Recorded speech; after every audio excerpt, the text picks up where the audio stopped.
presence of Canada on the world stage was an embarrassment for many Canadians for many, many years. And that's why when we took office 5 years ago, we demonstrated the kind of leadership on values that Canadians expected. Well, we have Andrew Scheer just ripping into Justin Trudeau here, the Prime Minister. You got to see this one. He's going to foreign policy is their weak part. Funding to UNRWA because we know that working towards peace and prosperity in the Middle East go hand in hand. We have brought in greater safeguards and greater accountability for UNRWA through our involvement in it. But we also know that creating better opportunities and better support for people in the region is part of the path towards peace.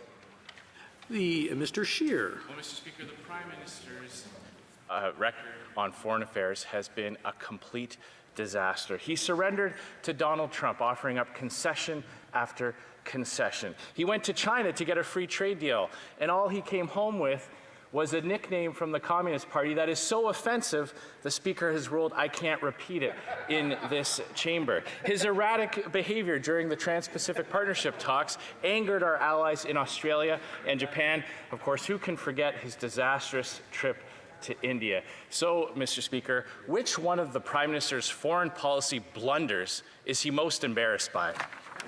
The Right Honourable Prime Minister. Mr. Speaker, after 10 years of neglect and embarrassment on the world stage, Canada re-engaged 5 years ago, and in that time, we've become the only G7 country to sign a free trade deal with every other G7 country. We've led the way on multilateralism. We've secured our most important trade partnership at a time of protectionism, of challenges with the United States. We've moved forward on protecting millions of Canadian jobs, and we did that in a Team Canada approach where premiers across the country, including Conservative premiers, stepped up. It's only the Conservatives in Ottawa that continue to put... Mr. Speaker, families were weeks away from not knowing if they could put food on the table before the government finally extended the benefits to help Canadians out.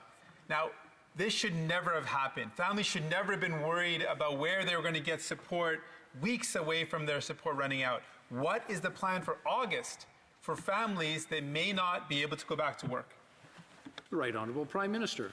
Mr. Speaker, I agree with the Honourable Leader of the NDP. This should never have happened. We do not want to be finding ourselves in the midst of a global pandemic, and yet we are.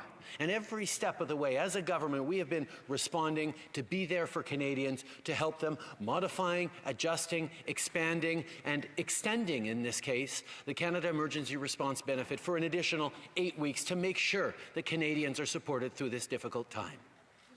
Thank you, Mr. Speaker. Will the Prime Minister accept and admit that the EI system is broken for most Canadians? The Right Honourable Prime Minister. Mr. Speaker, one of the things this pandemic has shown is we need to do better around vulnerable Canadians, and we need to look at what we can do right now to help people, but we also need to look at the longer term, including... To Mr. Singh. Mr. Singh. Will the Prime Minister fix EI so it helps all Canadians in need? Honourable Prime Minister. Mr. Speaker, we're always happy to move forward on improvements to our systems to help more Canadians, and that's something that we're very much looking at every single day.